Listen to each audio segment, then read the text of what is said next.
The mission of the Redeemer is to save the world. And the approach of this salvation has to be through the crucifixion, the cross on the Calvary. Today we celebrate the exaltation of the cross. What seems not to be accepted in the old, what seemed as a sign of contradiction and as a sign of condemnation, Jesus took as a sign of liberation.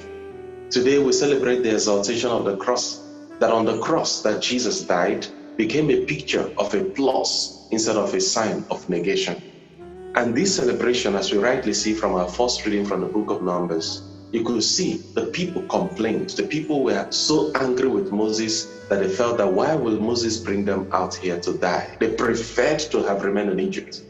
My dear friends in Christ, for the liberation, for every cross, there is a price and there is also a result. And that price that they had to pay was to go through that suffering, through that pain, in order to get to the promised land. And the symbol of the fiery serpent, because Moses had to lift up the fiery serpent, we started biting them. And he said, anyone who looks up to that fiery serpent will be saved. That was a prototype or something that we're projecting the New Testament as to the sign of Jesus Christ. When I am lifted up, I shall draw all men and women to myself.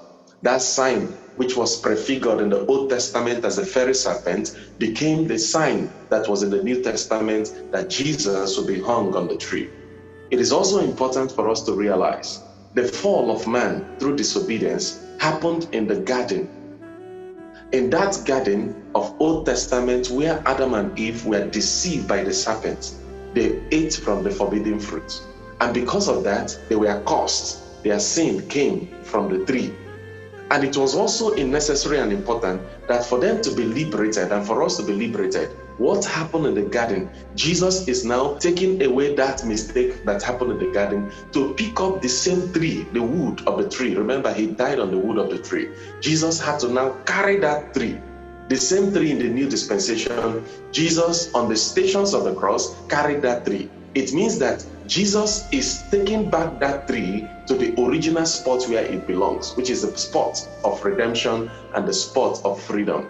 And it can see that from the same tree that brought the downfall of man, Jesus had to take that fallen tree to the point of redemption, which will become the liberation of man. So that Jesus is now to be hung on the tree, so that the sins of the fathers are no longer to be upon the children. But through the sign of liberation, Jesus is to bring about the new tree as the new Adam for the new liberation we have in the New Testament. And that is why the confirmation of the gospel reading, God so loved the world. The picture of this liberation is a picture that came as a result of love. And because of the love that he has for you and I, he had to come to liberate us and to set us free. No wonder Paul, in the second writings of his letter to the Philippians, had to tell us the image of God in man, the image of God that was presented by Jesus himself through the fact that although he was God, he did not count equality with God a thing to be grasped. Jesus emptied himself, the self-kenotics, Jesus kenosis, Jesus emptied himself, and in this self-emptying, he was able to mount the wood of the cross and has died. And because of this singular reason, at the mention of the name Jesus, there is always a sign of liberation.